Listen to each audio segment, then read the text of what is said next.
Invocation will be given by Pastor Stony Bowen Wiseman from Faith Lutheran Church. If you can, please stand for the invocation. Let us pray. Good and gracious God, we ask you to be with all who are assembled here today. Let your Holy Spirit govern and direct them, that they may consult together peacefully, pleasing you with all that they do. We pray for courage to dream new dreams, to see new possibilities, and to look forward with hope. Give these elected representatives of your people courage and wisdom, that they might be instruments of your justice and peace, sowing love where there is hatred, pardon where there is injury, union in place of disagreement, and faith instead of doubt.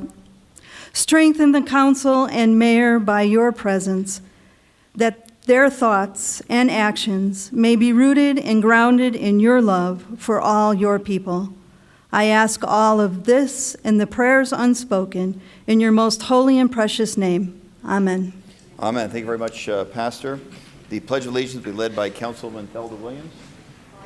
Allegiance to the flag of the United States of America and to the republic for which it stands, one nation, under God, indivisible, with liberty and justice for all.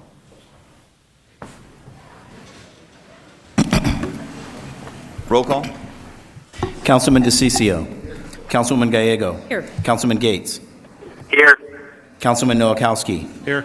Councilwoman Pastor. Here. Councilman Waring. Councilwoman Williams. Here. Vice Mayor Valenzuela. Here. Mayor Stanton. Here. Judy Holm is here to provide interpretation services. Please introduce yourself for the audience. Buenas tardes, me llamo Judy, soy intérprete de español. Si alguien necesita el equipo, por favor venga conmigo o con el personal de la ciudad. Gracias. Thank you very much. Would the city clerk please read the 24-hour paragraph? The titles of the following ordinance and resolution numbers on the agenda were available to the public at least 24 hours prior to this council meeting and therefore may be read by title or agenda item only. Ordinances numbered S42019 through S42035 and resolution number 21355. Thank you very much. Next on the agenda is approval of previous meeting minutes. Councilman Gates, have you had a chance to review the formal meeting from August 26, 2015, the minutes of that meeting? I have, Mayor, and I move their approval. Second. We have a motion. We have a second. All in favor say aye. Aye. Any opposed? Passes unanimously. Vice Mayor, do you have a chance to review the meeting minutes of the special meeting from August 26, 2015? I have, and so moved. We have a motion in favor. We have a second. All in favor say aye. Aye. Any opposed? Passes unanimously. Do we have a motion on mayor's recommended board and commission nominations? Motion to approve mayor's, boards, and commissions nominations. We have a motion. We have a second. All in favor say aye. Aye. Any opposed? That passes unanimously. Do you have a motion to approve city council recommended boards and commission nominations as corrected? Motion to approve city council, boards, and commissions nominations as corrected. We have a motion. We have a second. All in favor say aye. Aye. Aye.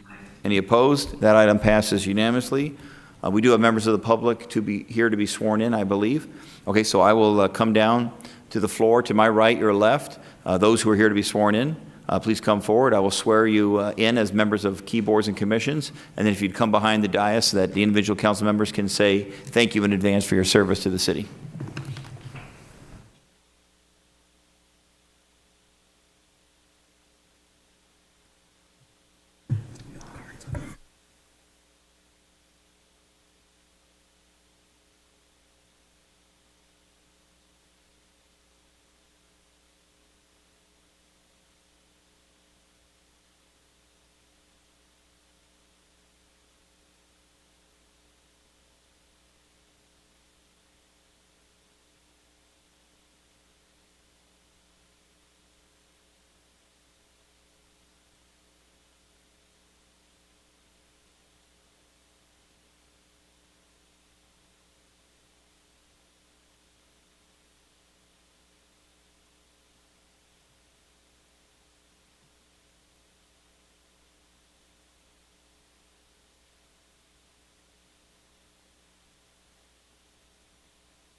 First trip to Canada?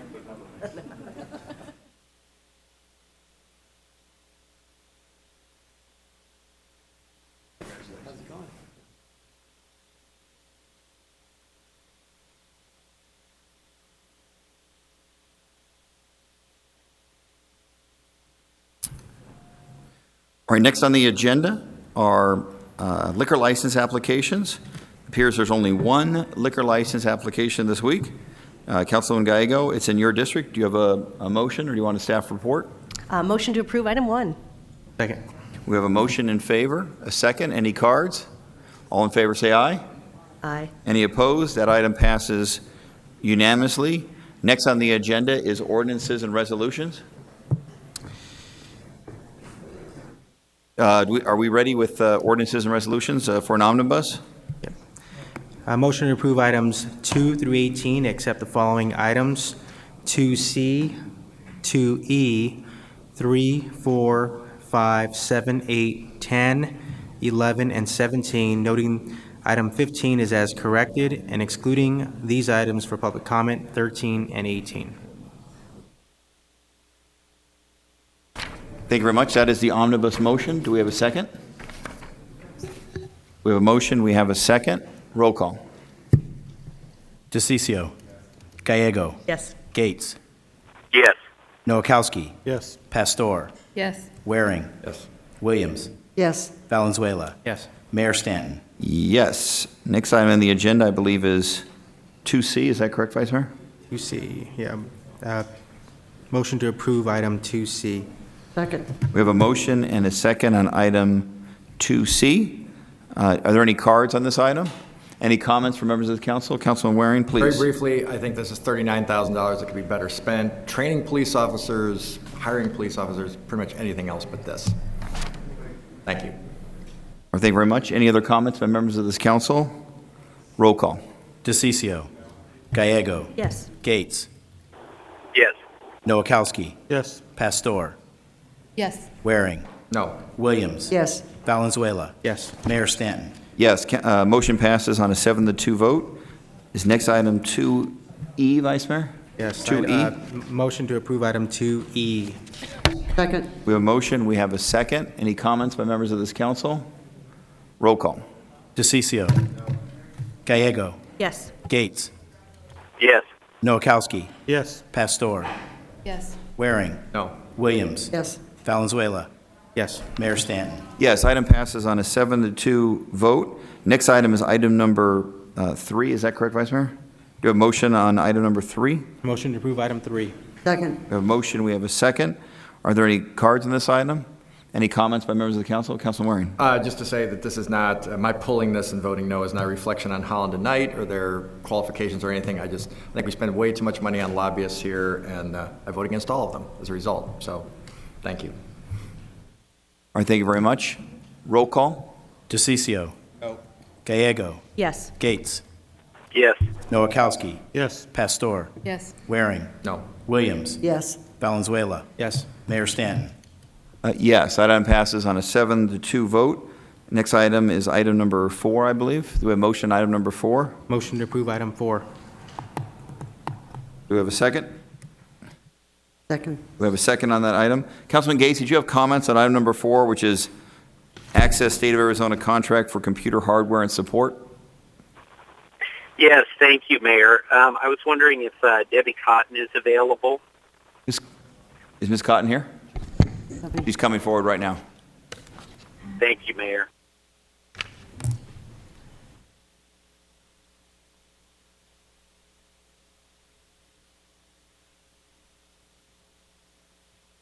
Okay, Councilman, she's now firmly seated in the hot seat. Okay. Well, it shouldn't be that hot. So this particular item, if approved by the council, it would allow for staff to spend up to $8 million over the next couple of years for a variety of items, desktop computers, servers, etc. One of the concerns that I have is we currently have a telephone RFP out on the street right now that will replace our telephones that are over 20 years old. And one of the things that I was looking for an assurance from Ms. Cotton is that we are open to the possibility that we will no longer be purchasing, once the telephone RFP is done, that we'll no longer be purchasing a telephone handset to put on every city employee's desk. And we would be looking at innovative technologies, including voice over internet protocols, to sort of replace the typical handset. And so if that is the case, that to the extent that we are purchasing new computer equipment, that it will allow us to utilize, again, things other than just the typical telephone handset for each and every employee. Is that accurate? Mayor Stanton, Councilman Gates, member of the councils. Yes, that is absolutely accurate. Thank you for the opportunity to respond to that question. As we discussed earlier today, Councilman Gates, we do have a telephone system RFP on the street. Our goal as ITS is obviously to implement the latest technology that we can afford. One of the things you and I discussed, Councilman, was that, for example, if the city is already providing a city cell phone for an employee, it would make sense that we be able to leverage that existing expenditure. So therefore, we would want to use the cell phone that the city's already buying and not then buy a hard handset for that individual's work desk. It doesn't make sense to do so. Also, as we discussed, Councilman Gates, there are employees in the organization who really live at their desk. Our receptionists, our accountants, and our other professionals. If someone is sitting at a desk and the city does not provide them with a cell phone today, it probably does not make financial sense for us to buy them a cell phone. They probably would need a hard phone in that case. But to fully answer your question, yes, that is our intent. That is the type of technology that we are pursuing, and we are, as you might recall, working with an outside consultant who has expertise in the telecommunications industry, and these are the guidelines that they're providing for us. Thank you very much, Ms. Thank you Conn. very much. Appreciate your efforts. And based upon that answer, I will be supportive of this item. Thank you very much, Councilman. Are there any additional questions or comments from members of this council on item 4? Roll call.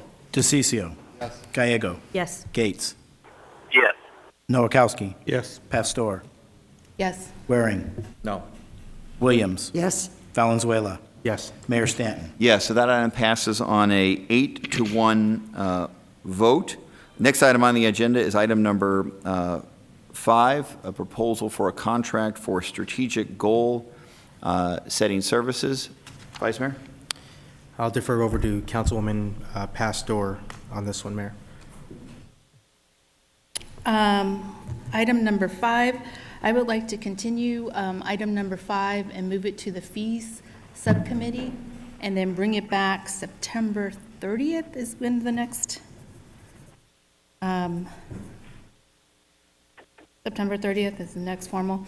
The reason for it is because we have had several questions regarding the strategic plan. And in the fees committee, since Councilman Gates is not physically here, he's on the phone, we can answer some of those questions in the subcommittee and add clarity to it.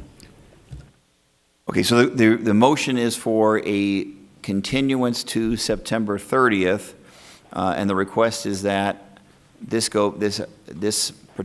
item go then before the fees subcommittee in the meantime. Now, the issue is that this is for a specific contract award, and I guess depending on the outcome, it may or may not result in a different staff recommendation, because that would give the opportunity for the council maybe to go in a different direction, which may result in a different process. So that's the only thing we got to keep in mind, because the item on the agenda is a specific contract award to a specific party for $58,000 for these consultant-type services. Yes, and there needs to be some clarity on regarding the reason why there's a strategic goal consulting firm, and to discuss, to narrow down the purpose and a reason why we are hiring a strategic goal contractor. Okay, so the request is for a continuance. That was the motion. Do we have a sec? Did we already get a second on the motion? I'll second that. Okay, we have Second. We now have a second on the motion. Are there any comments from members of this council? My specific request to the, I know the subcommittee chair is on the phone.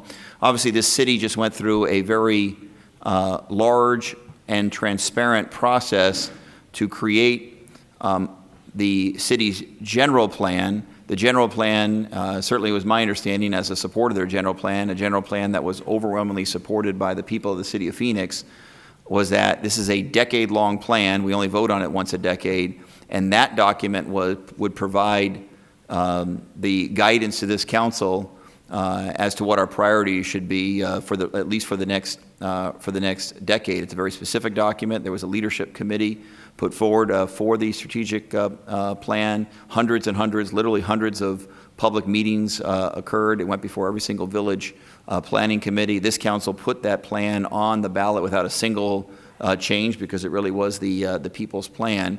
And so what I'll be looking for personally from the subcommittee is a clear distinction so there's no confusion among the people of the city of Phoenix as to what would be the difference between the general plan that was just voted on by the people of Phoenix and what we're asking this consultant for almost $60,000, what we're asking this consultant to help us do. Again, the issue is, number one, transparency, and number two, to make sure that there's no confusion in the mind of the people of the city of Phoenix. So, Councilman Gates, regarding in the subcommittee, as you know, as the chair of the general plan and very supportive of the general plan and as transparent as it was and is, now it's really using the general plan as a framework and now looking at it internally and how do we make sure that the items in the general plan are, we move forward and actually happen within the next 10 years and have the ability to do that. So Chair Gates, I hope within the fees subcommittee, some of that is framed out. Mayor, thank you for your comments, and thank you, Councilman Pastor. That makes a lot of sense to me, and I think the subcommittee is a perfect place to have that discussion and create the clear distinctions. In my mind, anyway, for one, it's certainly not my intent that this would take the place of the general plan in any way, but instead be a very high-level summary of the general plan combined with the specific thoughts that come out of this discussion, you know, if it is a decision of the council to go forward with this process. But I certainly understand the direction that you'd like us to take with the upcoming subcommittee and would appreciate the opportunity to do that. Oh, certainly, and I'm going to support the motion to allow the opportunity to do that. Again, I spent, and the councilman did as well, I spent a lot of time on the general plan. I spoke a ton in support of the general plan on the community, and I framed it as a strategic plan for the city of Phoenix. And so that's how I certainly presented it to the public. I know many other people put very similar terms in how we were describing what that document represented to the decision-making of this council. And so that is why I'm concerned about the perception that we did a very public process and now we would do a different process providing different guidance and providing the same guidance to the management. Obviously, then the question is, do we need to spend close to $60,000 to do so? So that's going to be the issues I'll be looking for the subcommittee to provide a little better definition to. All right. Any other comments by members of the council? Councilman Cicia, please. Mayor, yeah, thanks. One, just so that the public understands what the differentiation is, and we all know what it is. Up here we do. One, the general plan is a land use plan, primarily dealing with zoning, what categorization of property is. And a strategic plan deals with where do you want the city of Phoenix to go when it comes to strategic functions. What aren't strategic functions? Where do you want your focus to be? It incorporates all of that. It incorporates many of the other things that they put together into one document that gives direction to the city manager of where the city needs to be going and where the funding priorities need to be going forward. The other thing is, I know we're talking about the $60,000 on this. What you're about to see in the next few items is the city's going to spend $125,000 giving money to a private company. So if you want to talk about waste of money, wait till you see the next few items that are coming. Thank you very much. Actually, the Plan Phoenix document, My Plan Phoenix, covers 16 required areas, including specific guidance to the city on issues like public safety, parks, libraries, streets, and in fact, what the citizens just voted on did not include a land use map. It very specifically wanted to separate land use from what was going to be on the ballot. We're going to get to the land use portion of it, but actually the document, if you had a chance to review it, is a comprehensive document about the future of the city to provide 10 years of guidance to the city council. So I respect your perspective, but actually that's not what we voted on as a community just 2 weeks ago. May I push back a little bit on that, Mayor? Please, and also... Only section that the mayor is talking about is the part in there that says that each individual district and village is going to be able to choose their own direction, what they're looking at when it comes to primarily land use. That is what a general plan is. That is the requirement from the state of Arizona. Thanks, Mayor.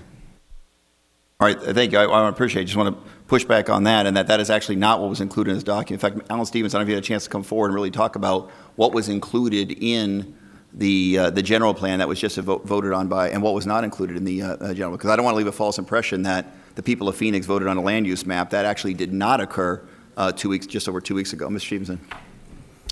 Mayor, members of council, the general plan update that just was approved by the voters did not include a land use element map. That is a part of the general plan, but it is something that we are going to take with the villages in the fall and spring coming up. Yeah, I think it's fair to accurate that Mo Stein, the leader of our committee, took a very proactive view of what a general plan it is, and that's why we did the hundreds and hundreds of meetings about what people's vision and hopes were for the future of the city, and got into a lot of detail, including, by the way, accountability standards in the general plan document. So I hope every member of the council has a chance to avail themselves, if they haven't already, the opportunity to read that document, because it's a significant document that is meant to guide the decision-making of this council for at least the next decade. All right, any other comments by members of the council? Roll call. We'll just do roll call. DeCiccio. Yes. Gates. Gallego. Yes. Gallego. Still yes. Nowakowski. We're voting on the continuance, right? Correct, continue. Yes.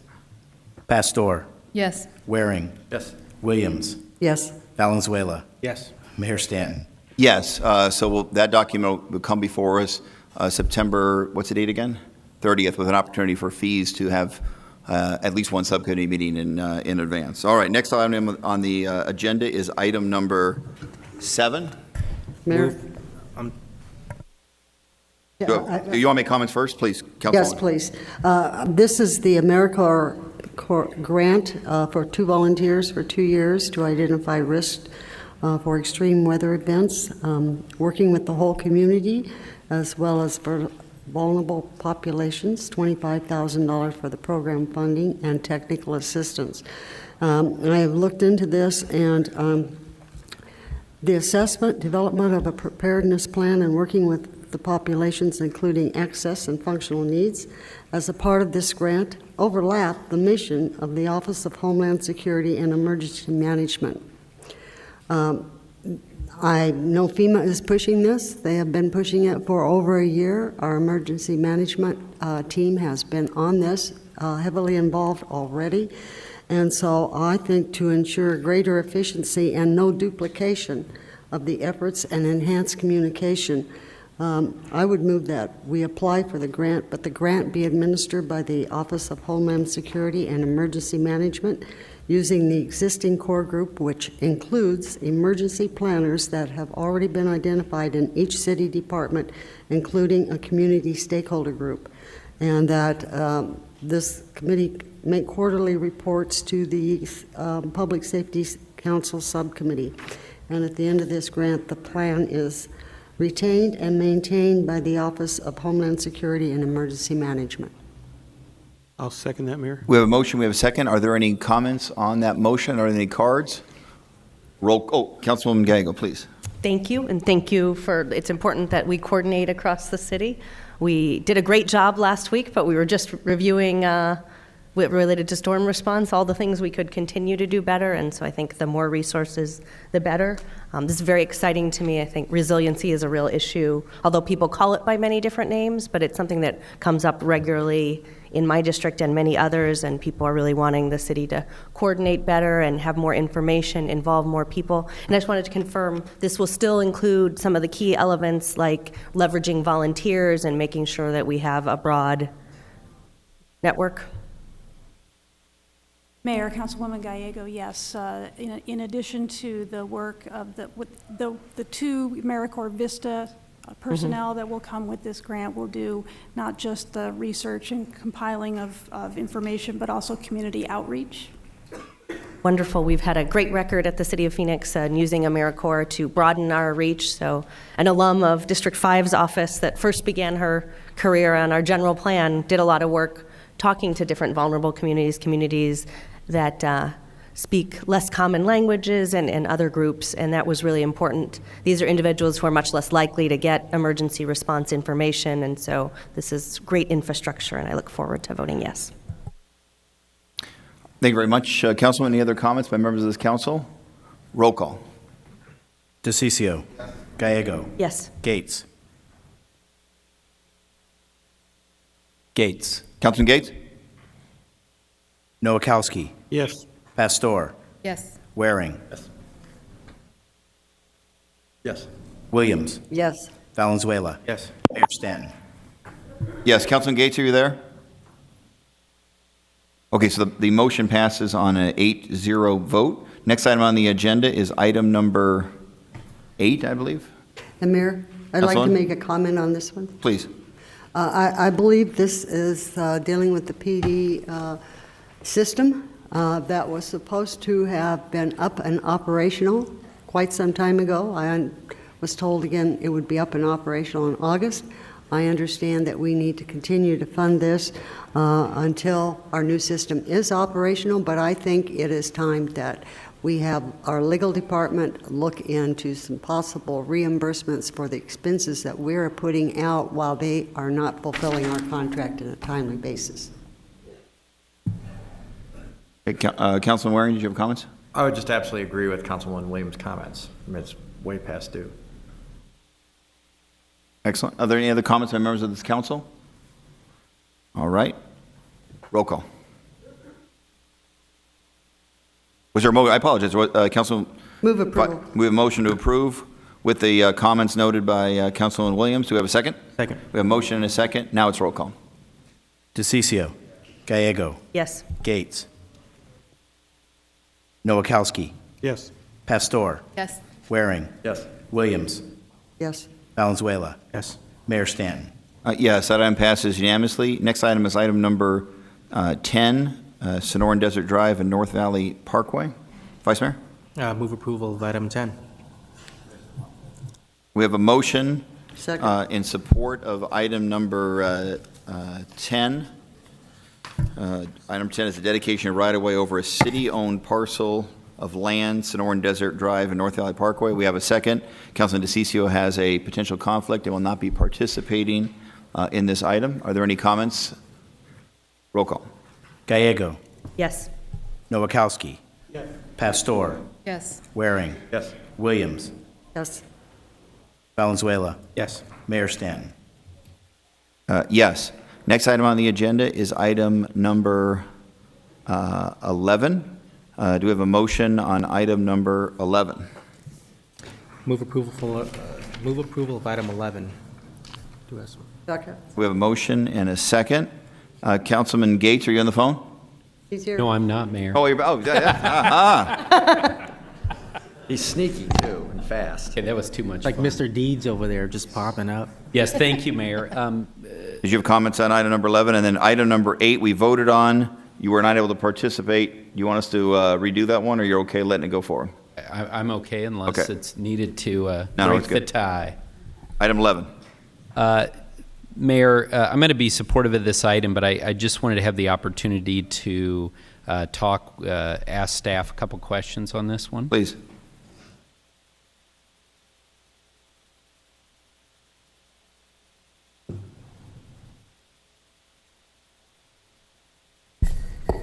So this item deals with the Dial-A-Ride and then also Ahwatukee Circulator Services. And one of the things that I think is important is that we have the capability for our residents to utilize, to be able to sign up, to get reservations basically online, which is something that, people are pretty accustomed to, receiving from the private sector. Is that something that we're able to do? And if not at this point, is that something that we're working towards? Mayor, Councilman Gates, Deputy Public Transit Director Jesus Sapien is here to answer your question. Thank you, Mayor. Members of the council, yes, Councilman Gates, you may recall that at the June Transportation and Infrastructure Subcommittee meeting, you and other council members did make some good recommendations relative to our upcoming RFP. The item we're talking about today is specific to Dial-A-Ride service, and you're absolutely correct. We want to improve the method whereby individuals can make reservations. So one of the things that we will be looking at in the upcoming RFP, which is scheduled to be released next month, will be for those automated tools for passengers to use. What we're going to do is we're going to try to utilize any internal resources we may have, such as software that's currently available. And we're also going to ask the private sector firms that will be proposing on this RFP for solutions that they may have implemented in other agencies where they operate similar service. And what we're looking for is exactly that, things to make it easier for the individual, whether it be automated voice recognition over the phone, but especially to your point, we do want online reservations to be an option for our passengers, absolutely.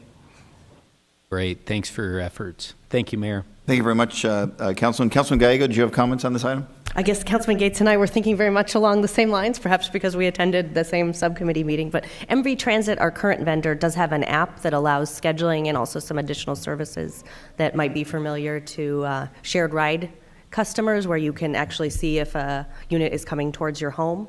And we've heard from some of the Dial-A-Ride users that would add real value to them. Is it possible to do it within this existing contract, since we are already doing a change order? Mayor, council members, Councilwoman Gallego, we can look into that. MV specifically, to our knowledge, does not have that. You may be thinking of ValueTrans, another regional Dial-A-Ride provider that does that. But we will certainly look into that and see if that's possible. To our knowledge, it's the East Valley Dial-A-Ride provider that is using that service. And they have approached us with it for future implementation if they choose to bid on our contract. But we'll make sure that we look into that as part of this change order going forward. Okay, I think Clark Hart, the general manager for MV Transit, was the one who shared the information with you. Okay, we will definitely look into that. Thank you. Thank you. Thank you very much, Councilman. Would the Council Harvard caucus like to share any other thoughts together? No. All right, good. Councilman DeCiccio. One, I think that's a great idea for us to be able to look for that type of app. I mean, that's really the wave of where everything's going. The second part of it deals with, and I brought it up since it's my district, I can talk about it. It makes it a lot easier, more sensitive issues. It doesn't seem to me that it's fair to not charge for some of these circulator buses when other people have to pay for things. Have we done anything to look at implementing something, even for those that are non-seniors, maybe, those that are under 55 or 65 or something like that? We've talked about it repeatedly here. What is it you're looking at doing with that? Mayor, members of the council, Councilman DeCiccio, we do have other programs available through a separate contract with MV for individuals who are seniors, who have a disability and need rides to work that are more regular than Dial-A-Ride service. We also do things like senior cab coupons, dialysis coupons. We have a group, basically a whole host of options through a separate contract with MB that has those options available. But if we want to look at certain things, we can certainly look at additional services that might be available. Well, since my district gets it for free, others have to pay for it. What I'm trying to get at is how do you move it to a model where it's fair to everybody? Where I don't think that any one area should get some free service and others have to pay for it, is what I'm trying to get at. Mr. City Manager, when it comes to the circulator bus. What would it take if the councilman wants to charge for the local circulator in his district, and I think all districts, we'd have to get specific direction from this council to go in that direction? Mayor, Councilman DeCiccio, yes, that is a city council decision. Over the past 15 years, we have looked occasionally at what would happen if we were to charge for the circulators. The circulators work in areas where the street network is really discontinuous, like Ahwatukee, like Sunny Slope, where mountains are there. And generally, the studies over the years have shown that the amount of money we would collect isn't even close to the money we'd have to spend to put fair equipment on the equipment. And so the evaluation has been on these specific circulators that it's more important to get the people on there and to the regular mainline bus service or where they're going, and it happens better when there is not a charge for that. But that to your point, Mayor, that is within the purview of the City Council, but staff has not recommended that to this point. Councilor DeCiccio, anything No, else? I don't know when the last time you did a study on it. I don't, I do remember coming back saying I thought it was going to be a wash, but this was, 3 or 4 years ago, we brought up this issue. It's just more of an equity type of, situation with these circulator buses. It's not fair for one group or one class of individuals to be charged and then others not. It just seems to be a disparity, and there has to be some way to equalize that out if there is a way to do that. But that study, I believe, to the city managers was probably done 3 or 4 years ago. I don't know if there's another way to do that. Just a thought as you move forward, and maybe it could be brought up in one of the transportation committees. Thank you very much, Councilman. Councilman Nowakowski? Mayor, I agree with Councilmember DeCiccio. It's time for us to look at it. I know in the Levine area that we have some areas that are disconnected and they need some bus routes out there. So I think the city's growing on the southwest side of us and also in the northern part of the city. And maybe it's time for us to actually do a study and to take care of those communities that such a large growth is happening. So you're talking about future circulators? Yeah. Okay, excellent. Any other comments by members of this council? Roll call. DeCiccio. Gallego. Yes. Gates. Yes. Nowakowski. Yes. Pastor. Yes. Waring. Yes. Williams. Yes. Valenzuela. Yes. Mayor Stanton. Yes. Next item, Vice Mayor. Is it item 17 or is there an item 13? 13, item number 13. Do we have a motion on 13? Motion to approve item 13. Okay. We have a motion on 13. We have a second. This is Phoenix Deer Valley Airport North Ramp reconstruction design bid build. The motion is in favor. Andy Federhar, I assume you have a client that is opposed to the item. You want to speak in opposition to it? Good to see you. Up to 2 minutes. And then Steve Jackson is in favor of it. If you wish to, the motion is in your favor, but if you wish to respond, you'll have the opportunity to respond to Mr. Federhar. Good to see you. Always good to see you, Mr. Mayor, members of the council. My name is Andrew Federhar, Fenimore Craig. I represent Combs Construction. They are the low bidder on this project. This is a project that even your staff has admitted is rife with ambiguity, contradiction, and unclear direction. An invitation for bid was sent out on this project that conflicted with your city procurement code. And the way the conflict has been resolved is strictly in favor of the second low bidder and not in favor of the low bidder. So what's happened here is there was a bid submitted. My client responded with the low bid. There was a protest filed outside of the time period called for in the invitation for bid. And the city staff decided to treat it as timely nonetheless because there was a conflict between that invitation for bid time period and the city's procurement code. What the city staff also did is change the way that it has treated Combs in the past. There's a particular form that has to be submitted along with the bid to detail who's doing the work as subcontractors. The city staff has changed the way with this bid that it has looked at that form. In the past, it has never challenged the form as it did in this circumstance. And that's because the second low bidder challenged the form outside of the time period to file a protest. So your staff, in a very revealing memo dated August 25th, has acknowledged all of these deficiencies, has acknowledged the conflict, has acknowledged the ambiguities, and has said that the city staff, that the city should consider whether it wants to accept or reject bids. The fair thing to do here is to act consistent with the invitation for bid and consistent with the way the city has treated Combs in the past and award them as the low bidder and save $400,000 in the process.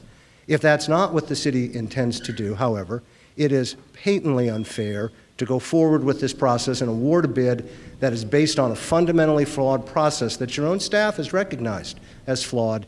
You should then rebid the project. I'm happy to answer any question. Thank you very much, Mr. Federer. I think the fair thing to do is listen to Mr. Jackson and his testimony, and then I'll leave it up to the council to ask either one of you any question you may have. Thank so you. Steve Jackson, are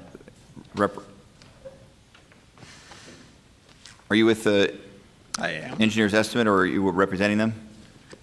Yes, Okay. I'm an attorney. I'm with the law firm of Warner and Engel, and I'm representing Baneke Construction. Thank you. The city actually did follow its procedures with regard to the issue involving this matter and this contract. Unfortunately, Mr. Federer wasn't at the protest hearing. His partner, Randy Jeffries, handled the proceeding, raised the issues that he just pointed out. The city engineer, acting as the hearing officer, carefully and diligently went through all of the issues that were raised. The bidding documents often, as Mr. Holm can tell you, can be somewhat confusing. But in this case, they actually said, look at the protest document, look what the city code says. And the city code's very clear. There are 5 bases upon which a party can raise in terms of timing of protest. The city looked into it, tried to handle the matter informally. Ultimately, Combs protested. A protest hearing was had at which all issues that had been raised by both parties were addressed. And in fact, the evidence was that the only reason Combs had previously submitted bids that did not comply with the city requirements and the city awarded contracts in those cases was because no one protested. And the city's policy is one of responsibility and responsiveness. And the responsiveness issue is met if you submit a form. In terms of whether you've fully and responsibly done it, unless somebody protests, it isn't looked at. In this case, it was raised, it was looked at, and appropriately, Combs' proposal was determined to be non-responsive. Baneke's was responsive, and the appropriate recommendation was made by the hearing officer, and we'd ask that you approve the contract as proposed. Thank you very much. Mike Abraham, you filled out a card that is a not speak, but then you crossed out not. So did you wish to provide testimony on this item? Sure. Please come forward then. You have up to 2 minutes to provide testimony. You're in favor of Baneke receiving the call. Correct. I'm with Baneke Construction. I just want to point out a couple things that were mentioned right here. Is there's rules we have to follow when we bid projects. There's guidelines, there's forms we have to fill out. It creates an even playing field. If we don't have to fill out the forms, I can be cheap on just about every job as well. That's why they're there. There was 3 bids submitted. We were second. We're still lower than the engineer's estimate by approximately 8%. It was a fair bid, and I believe that we should get awarded the project. The protest, as Mr. Jackson said, complied with city code. That's been proven. This whole thing has gone through protests and hearings. It's been given the attention that it deserves, and it's been suggested that Baneke gets awarded this job, and I'm just asking you for the award. Thank you. All right. Thank you very much, Mr. Abraham. And I've been informed by city management that there is an issue of timing here. I think probably a typical response to this council in light of the issues that have been brought forward is to ask that the item be continued so we have an opportunity to dig in a little bit more. It's a $6 million contract. This is a very serious decision of this council. Mr. Blue, who is our deputy city manager over aviation, what are your thoughts? Mayor, members of the council, so this project at the Deer Valley Airport is subject to being funded 90%, actually 95% by grant funds, 90% of which are the federal government's. And so $5.4 million is available for this project if we execute timely a contract. And timely means in the next week. This is being driven more by the federal government than us. If we cannot, then it is very likely we'll lose the funding, because in the federal fiscal year, which ends September 30, these funds would very likely be swept and sent to another agency who could make use of them. Okay, Councilman Waring, you had some questions? Well, that was the information I had, is that we pretty much had to decide today, correct? I'm sorry? We have to decide today if we want that federal money, basically, period. There are no other meetings. We can't continue this, as the mayor suggested. Mayor, Councilman Waring, I believe there's a meeting on September 30. Staff tells me with a very high degree of confidence that we will lose access to the grant funding if we are not able to award today or in days. Okay, so we've got to pick between these two right now. We don't have to accept your recommendation, correct? We do not. Mayor, Councilman Waring, it is before the council. City Engineer Kenny Knutson is here and is probably better suited to answer the more precise questions about bid awards. Mayor, Councilman Waring, members of council, at this point, the options available are our recommendation moving forward is to award to Banachke as the low bidder. Combs Construction was determined to be non-responsive, so their bid was disqualified. So at this point in time, it's really just a matter of either awarding to Banachke Construction or going through a rebid process. But as Mr. Blue noted, that could jeopardize federal funding. Councilwoman Pastor?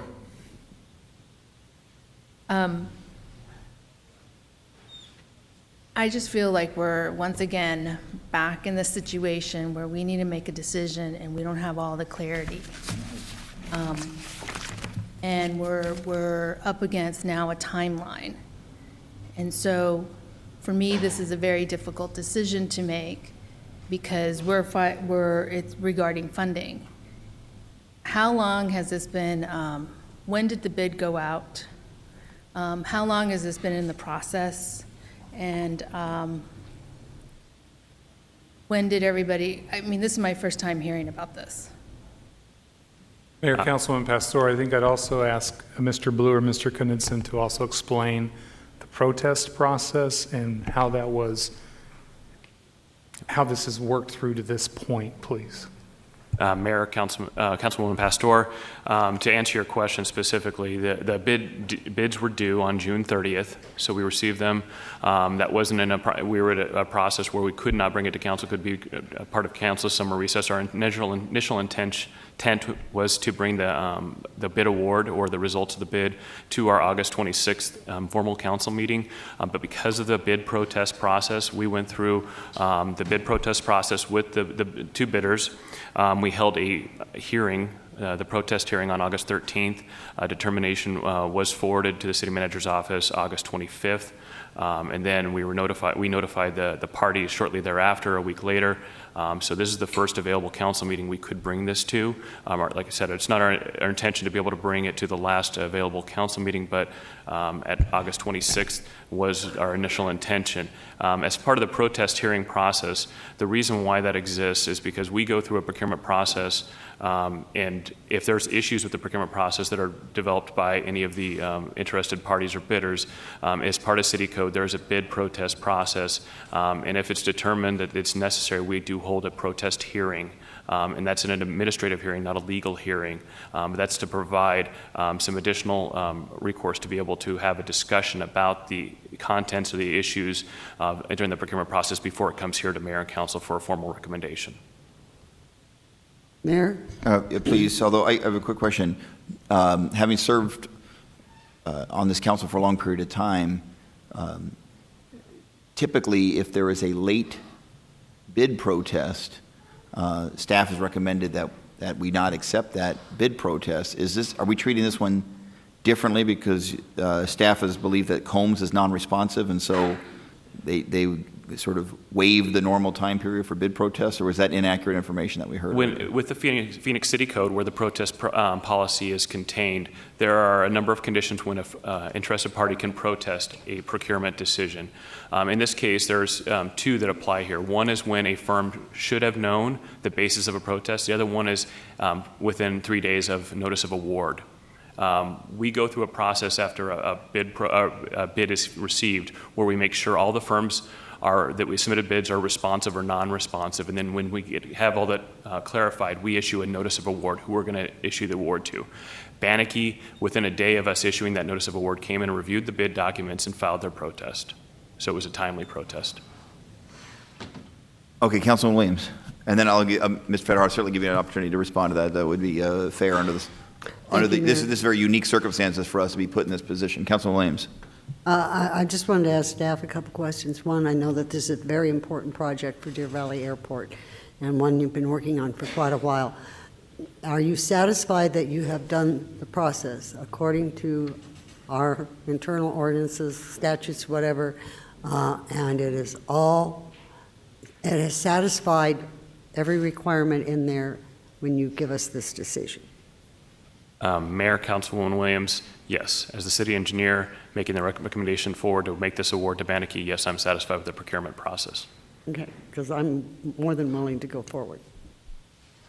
All right, thank you very much. So, Mr. Fedhar, you testified earlier you believe that the bid protest period was missed. Obviously, our staff has taken a different position. I did want to give you the opportunity to explain, please. Thank you, Mr. Mayor. As staff just explained to you, there's two different ways. When they should have known, or 3 days after the bid is awarded, within 3 days after the bid is awarded. Bid documents, once they're open, become public records. They're available for anybody to inspect. Banachke should have known within 3 days of the opening of the bid that it had a grounds upon which to protest. That's the way that the invitation for bid is drafted. That's why when city engineer wrote his memo dated August 25th, he says it's unlikely that there was an intention to replicate or replace the city code, but he acknowledges that there are inconsistencies that create confusion or misunderstanding. These inconsistencies should be corrected for future city procurements. So this decision of which of those two dates you start by is key to this, because remember what you were also told, that the city's initial review was that Combs's bid was both responsive and responsible. So you're acting here in a way that's inconsistent with your own documents. The city engineer report says later at page 4 that the language within the IFB, the invitation for bid, and the city staff practices may cause confusion or misunderstanding. It's an acknowledgement of a flawed process here to the detriment of the city. Thank you, Mr. Thank you very much, Mr. Fedhar. Are there any other comments by members of this council? Mr. Holm? Mayor, I think Julie Cree of the Law Department can respond to that last comment. I think that would be tremendously helpful. Thank you.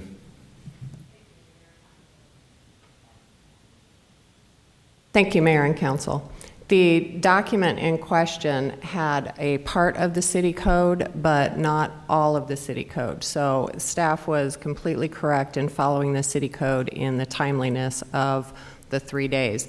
There was an issue with the process of when the bids were opened, then all those bids, they're given 3 days to give additional documentation to the city. So even though those documents may have been available as a public record, the issue was not all of the documents were available. Additionally, there's a process whereby those documents go through EOD for review. And so the end date of actually posting the award is also in the city code as triggering the 3 days for the timeliness. So they did file within 3 days of the posting of the award on the website. And so hearing officer reviewed all these issues. We had a very thorough hearing where both parties were allowed to submit witnesses and submit all the evidence, and everything was reviewed very thoroughly by the hearing officer to make his recommendation. All right, thank you very much. Any other comments?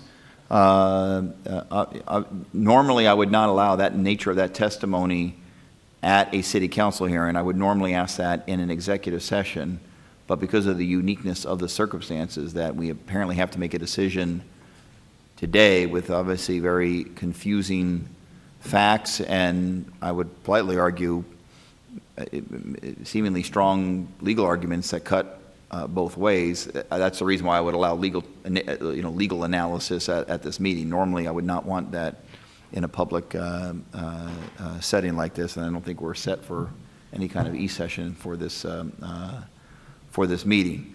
All right, Councilman Williams, it is in your district, so you want to make a motion for the rock or the hard place? Yeah, it's kind of in between, actually.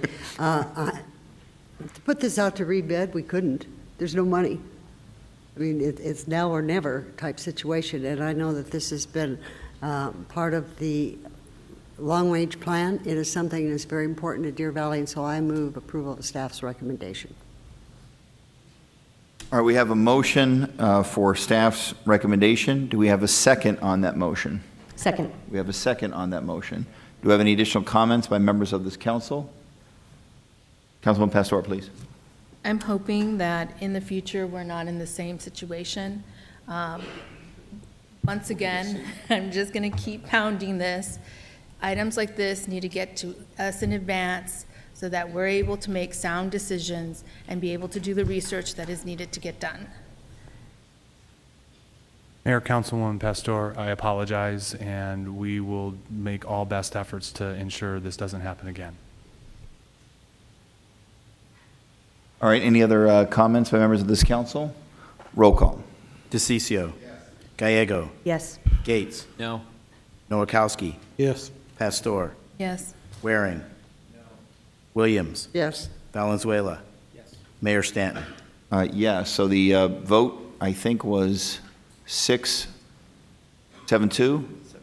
7-2 in favor of the staff recommendation. I believe we have not heard the last of this one, unfortunately, because of the circumstances that we're in. All right, thank you very much. Next item on the agenda is item number 17, is that correct? Vice Mayor, do you have a motion on item number 17? Mayor, I move approval of item 17. You have a motion. Do we have a second on item number 17? Councilman Gallego? Second. We have a motion. We have a second. I have one card on this item. In favor, currently not wishing to speak, Ms. Lisa Parks. If you change your mind, you certainly have the opportunity to speak. This is the purchase of 250 bike racks for the Grid Bike Share Program. Councilman Waring. I would just say again, my comments earlier, it's nothing against the bike program, it's the purchasing of this. Really, it seems like for one specific use. I don't think this is appropriate, and I'm voting no. Mayor? Councilwoman.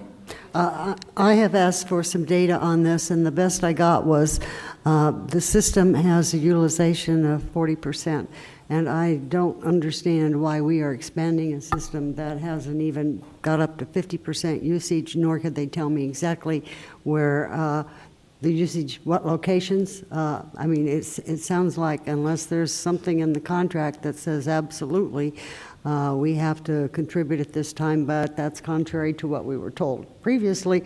I just can't support it at this time. Thank you very much. Councilman Waring, you have something else? And I guess I'll just say one of the pitches of this program was that, it's a good idea. People riding bikes, that's all excellent. It wasn't going to cost taxpayers money, and now it is. I guess there was some small dispute about that, but I said in several discussions of this project, and I don't remember ever that we were going to be asked for money for this. And I certainly don't support that now. City Manager, something? Yeah, Mayor, Councilman Waring, just to clarify, in going back and reviewing with the staff, the city has budgeted $500,000 for bike share in the capital improvement program. So from the beginning, there was money set aside for that. And I believe staff said that in the first phase, there was no city money required. And we are now completing the first phase and going to the second phase, which is why where this contract amendment is. But I'll ask Deputy City Manager Mario Paniagua to fill in that. Thank you, Mayor, members of the City Council. This is the continuation of the program, the actual expansion of the program with the purchase of 250 additional bike racks for the system. The initial implementation of the program called for $0 by the city to invest. However, the intent was that the city could invest in further expansion of the program later, and that is included in the initial contract. There is language in that contract that talks about the city investing additional dollars to expand the program, and that's what this current action does. It's for the 250 bike routes. It's part of the city's plans to enhance multimodal transportation called for in several city council adopted and even voter adopted plans, like the Bike Master Plan, Complete Streets Guiding Principles, Plan Phoenix, which is the recently adopted, voter adopted general plan, and it furthers the concepts of the Transportation 2050 multimodal transportation. So it's all part of providing a multimodal transportation for our residents and furthers that public purpose. Councilman Waring? Thank you. I voted against several of the things you just mentioned, so there's that. I guess then you could say that I was for the first part of this plan, but against the second part. I still remember, I don't remember the subtle distinction between the first and second parts in the discussions. I remember it being pitched that this was some kind of freebie. Frankly, my suspicions were up, but okay, what we voted for so far was, I guess the costs were fronted by the provider. But to Councilwoman Williams' point, you know, realistically, a program that sounds like it's being fairly underutilized, we're now paying with taxpayer monies to expand. I just think that's a mistake. I thank you very much. Other council members? Councilman Gallego, please. Thank you. One of the areas we're very focused on in District 8 is the Warehouse District, and we have a lot of exciting properties there that are now becoming homes to incubators and other businesses that have a pretty intense employee usage. And they're asking us for things like they want 6 parking spaces per 1,000 square foot or whatever, that is very hard to do in an area where you don't have parking garages. And we've tried a variety of different solutions. Thank you to Councilman Nowakowski for his leadership on the parking cooperative, and we've gone to the Department of Labor and asked them to partner with us. So we're trying many different things, but the fastest was bike share. 2 of the startups really said, we have a lot of millennials, they're happy biking to work. Many of them live in downtown or on the light rail, and so if we can just get that last mile, that it will be very helpful. And so bike share is really saving us from having to spend a ton of money on things like parking garages that would cost significantly more, while bringing in those entrepreneurial businesses. So it's really been a win on the CIP side from a District 8 perspective, because we can bring in these great businesses with more intense people uses. And I think it's been a successful investment, and that this will help us continue that and be the type of city that offers transportation options and doesn't have to build a parking garage every last minute. So to offer options really does save us money and has significant benefit to the city. Mayor, if I may just Please. jump in. One of the things that Councilwoman Gallego mentioned was that the concept of the last mile. And that's important because when we look at this multimodal transportation system, it is a system. It's a system of interdependent components that make up our transportation, not just our streets and driving, our public transit, but it's about getting people to that last final destination, which may include riding a bike from the bike share program. And that's what this promotes as part of that multimodal transportation system, which creates that interdependence. We expect that the utilization is going to continue to increase as the program matures and develops, along with the maturity of the other components of our transportation and transit system. All right, thank you very much, Councilman DeCiccio, and I'll go to Vice Mayor. Councilman DeCiccio. Thank you, Mayor. Thanks. Now, I sat in those same meetings that everybody else did. So when you're saying the intent, it's not in the contract, where in any public document was it ever disclosed that this was going to cost taxpayers money later, when we first voted on this? Mayor, Councilman DeCiccio, it is actually in the contract, language in the contract. So in the public document, when it was presented to the council, to be very clear, it was brought up, it said that this was going to not cost any taxpayer money. Now, when you say in the first phase, what we hear is it's free, it's not, the taxpayers are not going to have to come up with any cash. Councilman DeCiccio, thank you. The clarification is that what's been approved by the council to this point was the action to move forward with that first phase. And so moving forward with this second phase, this second expansion, does require another action by the council. But what's come to you to this point has been the implementation of that first phase, which required 0 city dollars to be invested at that point. So now that we're ready to move that forward to the next phase, it does require the investment of some city funds, $125,000 for the 250 bike racks, which will enable the expansion of the program. This is all that the city, to this point, would be expending in the program for the deployment of 500 bicycles. This is not unusual. Several cities throughout the country are implementing bike share programs, and each of those successful programs has included some investment by the cities that's moving forward with that program. And now, Mayor, may I just finish too? I want to make sure the public understands what we're talking about. I think everybody up here supports the bike share program. We like the idea of people using their bikes. The real question here is whether or not city taxpayers should be giving money to a private business, which I believe to be illegal, and I know you're going to say that it's not, but essentially they're going to take $125,000 of your money and then they're going to give it to a private sector company. So if another bike share company wants to use those city-owned bike racks, they won't be able to do that. Only one company will be able to do that. If you are a citizen and those bikes, most of the, I think 2 spots out of 10 are allowed to be used by the citizens. If those 2 spots are taken by 2 other individuals, you will not be allowed to use property that you own. That is the real problem that you have here. It's a fundamental problem that you're using taxpayer monies to the benefit of one company, which I believe to be illegal. I mean, we could always argue and say dry cleaners are important to our economy, and they're part of our plan that we want to have the best dry cleaners, but you don't see the city of Phoenix funding them either. Likewise, you have a situation like this. You had 2 bidders, but one got the job. And that individual now wants another $125,000 when I think the majority of us were led to believe that that there was going to be no taxpayer money. You're also facing a situation in the city of Phoenix where we have a crisis, a budget crisis coming up. The question you have to look at is priorities. Is it worth giving one company $125,000, or do we have other funding priorities as well? So I'm going to obviously be voting against this. This is the same argument I heard with the Sheraton. It's the same argument that I've heard with the City North.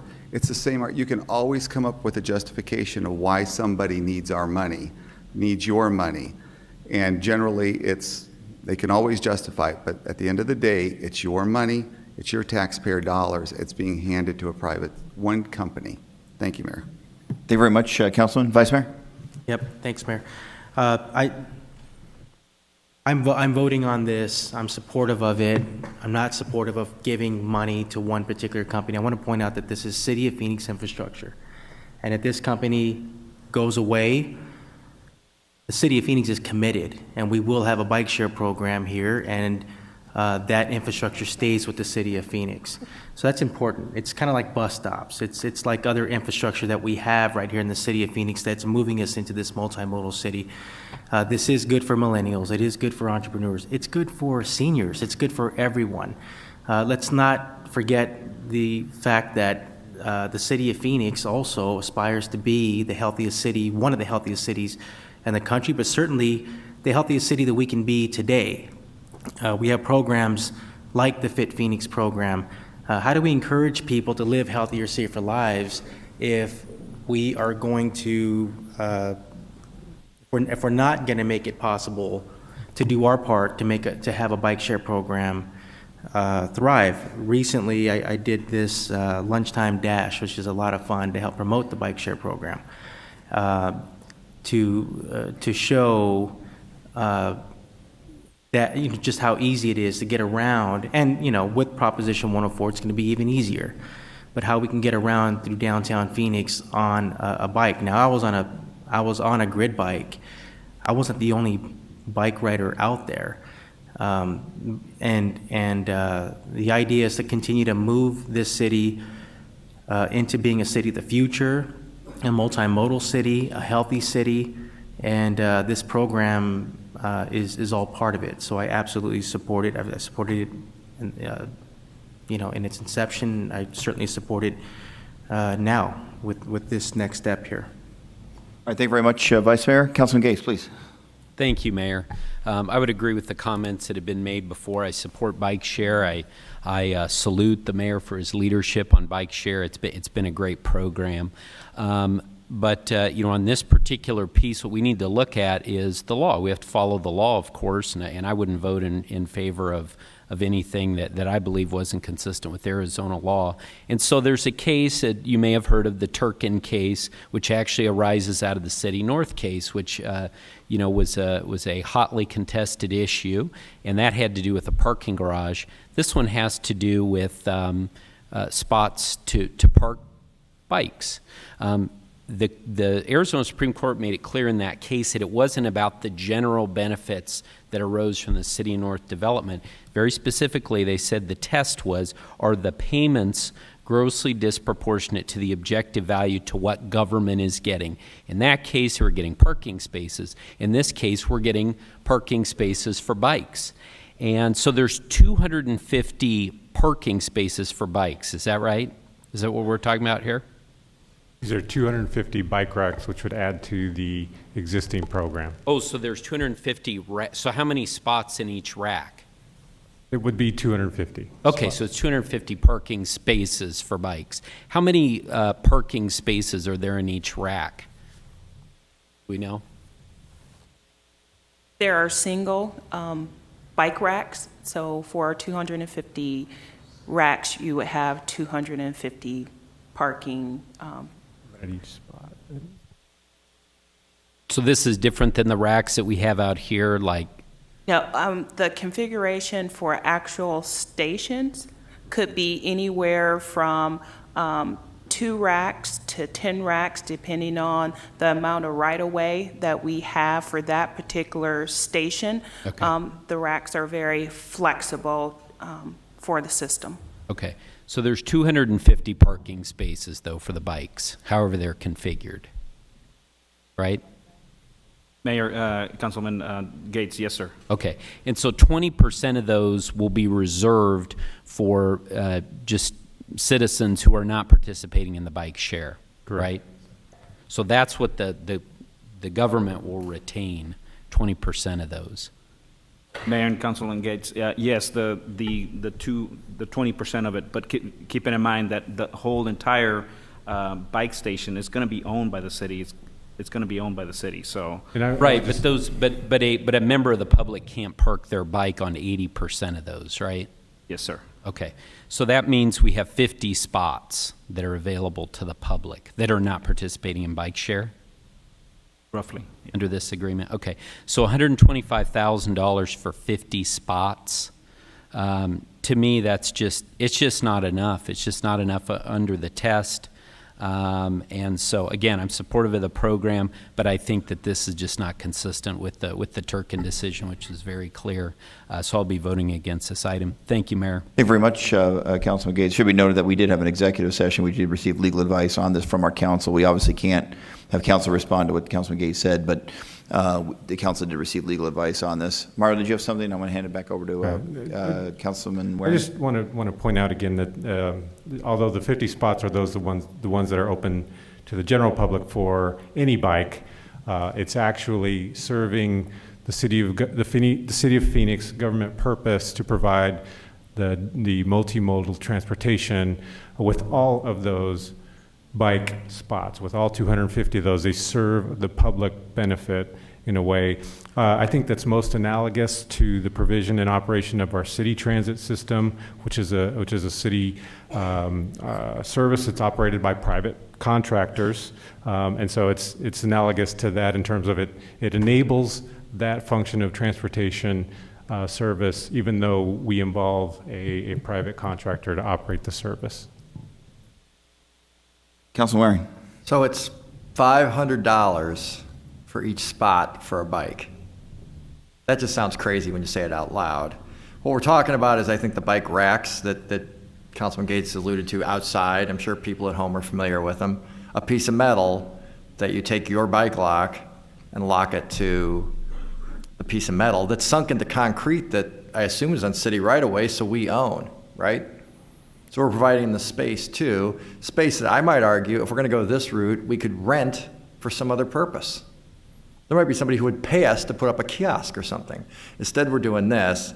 $500 a spot just seems ridiculously high. I guess I would consider it analogous to, so we put in, and we got the nice ones so the kids wouldn't burn their hands, you know, the pool railings when you go into a pool, so you got something to hang on to. We did that this year. That was $575. We were doing a one-shot deal. We weren't buying in bulk. We weren't buying 250 of them. I don't know. It seems like we should have been able to cut a better deal than this. And not just maybe a better deal, like a dramatically better deal if we're going to go this route. And, you know, there'd probably be somebody out there who would pay us for the space. So, I don't know. I just, again, for those listening at home, this is $500 for bike space that, as Felda Williams pointed out, are largely going to be unused because the system is getting underutilized, the system that we're expanding. And just to be clear, we actually do sell kiosk services in the city, and if we were to put kiosks at those locations, it'd be in violation of our existing contract for kiosks, but the point is well made. Can we expand the kiosk program? Well, when the contract comes up, we theoretically... I don't know, I'm definitely down with us making money, renting space, so taxpayers are recouping the profit, we can tax them less, and we can hire more police officers and all that stuff. This, I don't know, Councilman Dakes, I think, is alluding to a diminishing or very small public benefit. I would argue there's almost no public benefit, and we are really getting ripped off. But one man's opinion. So thank you, I appreciate it. Mayor, Councilman Waring, I can understand your point about the cost of the bike racks. The issue is that the bike racks are uniquely designed for the operation within the bike program.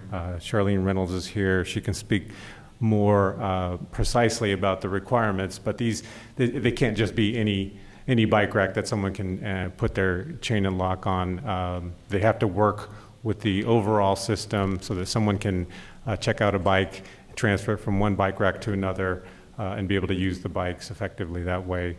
Is there anything else that you would add, Charlene or Ray, to the operation of those bike racks? Thanks, Mayor and Councilman Waring. The biggest focus here is making sure that we have a branded system. We work regionally with the system with multiple agencies across the region, and the whole goal was to try to make sure that we had a brand system that was unique to bike share. And anything else? Mayor, Councilman Waring, we worked with the cities of Tempe and Mesa, and we did try several off-the-rack bike racks. They did not work for the purposes of bike share, and so along with the regional team, we went to Sobe and we requested that they custom engineer the current bike racks that we have. And so the cost of the bike racks include installation and also taxes, which makes up that $125. But they are, we did have an opportunity to try off-the-rack bike racks, but they did not serve the purposes that we needed for the grid bike share program. Okay. It's bad when the answers make me chuckle. All right. I guess these are really, really, really fancy bike racks. I'm not sure. I loved to bike when I was a kid. I used to bike to grad school. It was fun. And I had a lock, and you just take the lock and put it on the bike rack. I'm not sure what else need be done, but I will have to see these super special bike racks to see what is so great about them that we have to do this. If you guys are exacerbated with me, I guess I'm sorry, but people are listening at home and probably going, what in the world? Is there some sort of meter on here? I don't understand what, you apparently thought you could go the route of just going to a bike store and buying a whole bunch of them. So what changed your mind that we had to have a custom-made one?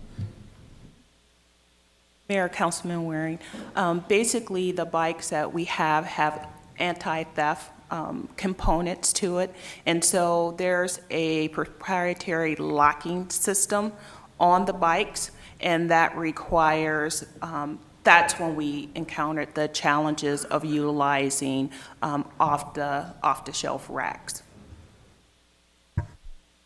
Okay. Nothing I give very much? up. I'm just going to vote no. That's fine. Councilman Gallego? Just looked online at galvanized bike racks, and they're not cheap. I mean, I think the anti-theft, just to be able to not cut through, can add some to the price. But I guess I was just trying to think in response to Councilman Gates's request. So right now we propose 20%, but if we change the ratio, do you feel like it would make you more comfortable on the legal side? Well, I think at some point you would reach a ratio where it would no longer be grossly disproportionate. Yeah, I think so. I'm not sure what that number is. I haven't thought about that, but I think that's a fair question, because that is the test. I mean, that's it. All this other stuff is a great discussion, but truly that's the test, whether the city's getting enough value so that it's not grossly disproportionate. The payment isn't grossly disproportionate to the value the city's getting. All right, Councilman DeCiccio, do you have something else? Yeah, and I wanted to bring up the proportionality part of it too, and thanks for bringing it up, Councilwoman Gallego. I mean, if you look at it, the city taxpayer part of it that is allowed to use it, the taxpayer that comes in there and wants to use their bike rack, those costs are about $5,000 a spot if you were to look at the overall cost and the investment in there. Out of $125,000, $250, that is really what the taxpayer gets out of this as a benefit. The overall cost is $500 per single spot. I want to make sure people understand that in the public. And we ran into this, remember with the ejection seats, the luxury seats? The reason it's just almost hilarious that you guys are spending so much money of taxpayer money. And I know it sounds like we're piling on because some of us are. It's just because it's the insanity of spending so much money on something that is just considered to be government waste. It just is. And when we have so many other priorities. So this brings up the whole issue. Remember the lazy boy chairs that the city wanted to buy because they were spring-loaded and get people out of their chairs quickly. Yes, that's true. That was the city wanted to buy that, but we ended up stopping that. But I don't know what's going to occur here with this vote. But at the end of the day, there's a proportionality aspect that would actually make this legal, as crazy as it sounds, but the taxpayer has to be able to get back in return the benefit that they're putting in. And in this case here, this 80-20, where taxpayers end up getting about $5,000 in value, I mean, their total cost is about $5,000, and where you've got the business owner's total cost, overall cost is a little more than $500 per unit. It's disproportionate. It makes no logical sense at all. And to Councilman Gates's point, it's illegal. Thank you. All right, thank you very much. Councilman, you have a final comment? I do. And I am unrepentantly piling on. This is a sick brain like Mike gets kicks, I guess. But my math was not to correct you, but I think it was $2,500 for the public spaces. It was 50 out of 125,000. I don't know that we're ever going to get to a number that would satisfy me, but at $2,500 a space, I don't care what they cost retail in some bike store, there is no way the average taxpayer in my district who doesn't live anywhere near downtown is ever going to get dime one of value out of this, much less $2,500 worth. In the meantime, we're not building stuff up in District 2 and so forth. That gets a little bit neglected. So I guess to listen to this, if I was at home, I'd go crazy like I have in the past about the golf courses. Same with this program. I wonder what percentage of the 1.5 million people who live in Phoenix will actually ever ride one of these bikes or ever chain their bike to one of our bike racks. I bet that's a pretty small percentage. Same with the golf courses. What percentage of people watching at home are ever going to go play one of Phoenix's golf courses? But they are subsidizing the rounds of golf, and they're subsidizing the bike rides. And it is absurd. So, thank you. All right, thank you very much, Councilman Waring. I'll just add, it's been a very fascinating debate. I'd politely argue that how many people are going to benefit from the incredible research that's being done at TGen, Translational Genomics Research Institute in downtown Phoenix, a cutting-edge bioscience research facility that we're blessed to have in the city of Phoenix.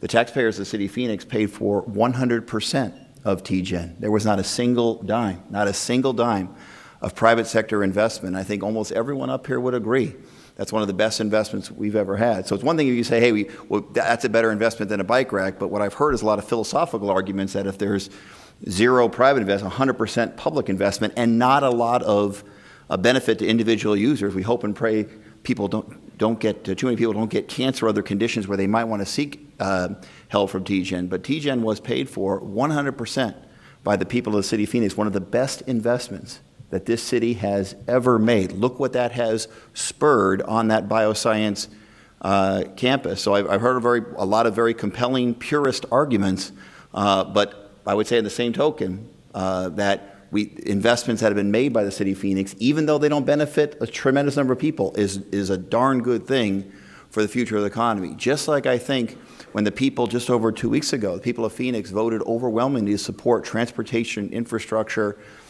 investment. And many people on this council, I think, very compellingly made the point, well, right now, not a lot of people, not a high percentage of people utilize each of the components of what was going to be in that comprehensive plan. But I think many people in Phoenix voted for transportation infrastructure investment, even though they know they were not uniquely were going to utilize light rail themselves, but they knew it was good for the future of the city of Phoenix. And even if they didn't utilize it, they might know a family member who does, or a relative. We invest in dial-a-ride services. A very small percentage of people utilize dial-a-ride services, but it's a darn good investment by the people of the city of Phoenix to make sure that people have mobility independence. When we voted to support transportation infrastructure as a community, we voted and one of the key elements was bicycle infrastructure. Creating a bike culture within the city of Phoenix, supporting our Complete Streets program, which sent a very strong message that bikers and walkers have equal rights to what goes on in the streets. And so the community has made a very strong message that creating a bike culture within the city is important. And I believe that this Grid Bike program has gone a long way to not only is good for the people that utilize it, good for the tourists that utilize it, but it's a program that the people of the city of Phoenix like to have in their community, even if they don't particularly utilize it themselves. And I think doing an investment, very similar to what I know Tempe and Mesa are planning to do as they expand the program as a direct investment in the infrastructure that we will maintain. I do believe that's a smart investment, not just for downtown Phoenix, District 7 and 8, and District 4 and 5, and the other central Phoenix districts that are going to be, obviously have the overwhelming amount of it. That expansion is good there, but I do believe it's good for the entire city. So I'll certainly be supporting the motion. I respect the folks that disagree, but taken to its logical conclusion, some of the things that I mentioned might still fall short of the criteria that said, but almost everyone would agree those investments made by this community have been very, very smart investments. Councilman Waring, do you want a fourth or fifth opportunity? Yes, I do. You're yes, laughing, I do. guess. The comparison of TGen to the bike program, I guess you did not mention the golf courses, but I had mentioned the golf courses. There is no comparison there. Those aren't the same ballpark. They're not the same sport. They're not even anywhere close to anything that I would think would be comparable in terms of public benefit. So I just want to make sure nobody's confused that somehow I had grouped them together. In no way would I say that would be true. I would go a step further with my argument before that most people in Phoenix do not benefit from the bike program. I would argue that most people who bike don't benefit from the bike program, because I would argue, as you suggested, and I want to speak for the council members, but we got a lot of areas in the northern part of the city that are pretty far away from where any of these are going to be probably posted, most likely. And so they may bike, but they're not going to be biking with our grid bikes, and they're not going to be driving to the $2,500 spaces we are so lovingly providing for them to improve their quality of life. So I guess I'll just leave it at that. But again, remember, Waring, not saying TGen, the bike program, in any way, shape, or form comparable in terms of public benefit. Thank you.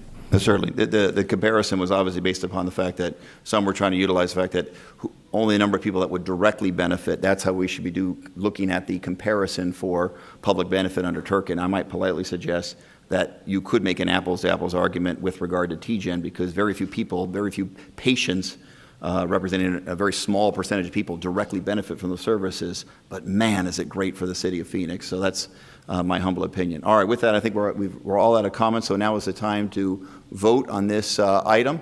So I'll ask for a roll call vote. DeCiccio. Gallego. Yes. Gates. No. Noakowski. Yes. Pastor. Yes. Waring. Williams. No. Valenzuela. Yes. Mayor Stanton. Yes, and I believe it passes on a 5-4 vote. Missed it by that much. And next item on the agenda is item number 19.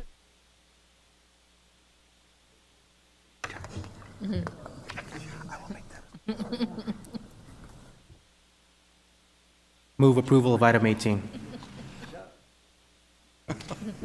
All right, fair enough.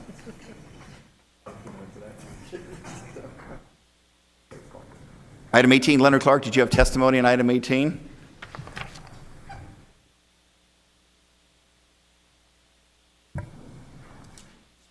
Thank you, Mayor and Council. My name is Leonard Clark from City of Phoenix.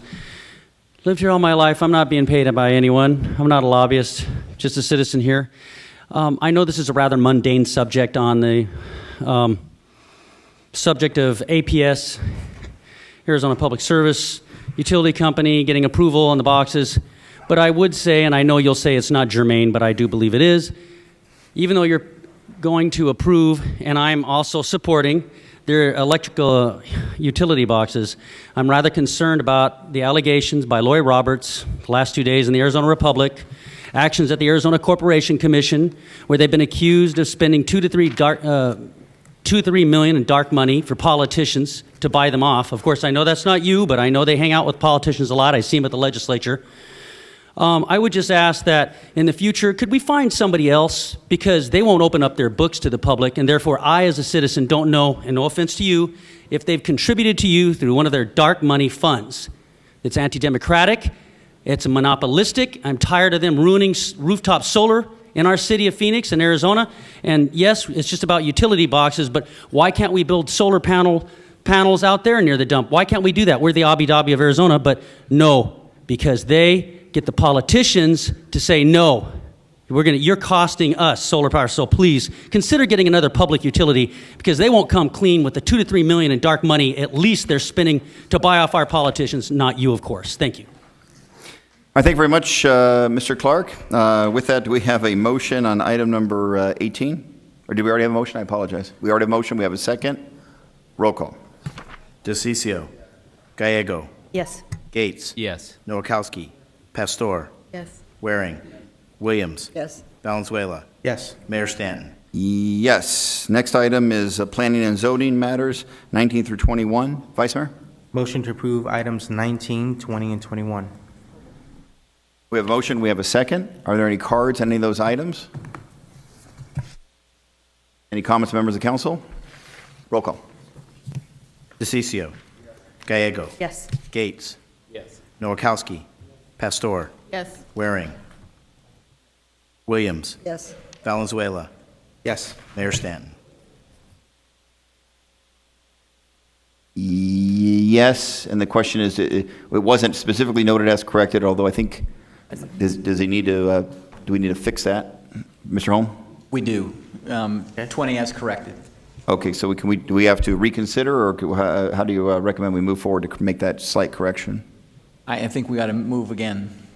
Okay, here we already voted, we already took, well, did we finalize the vote, or can he fix it while the vote is pending?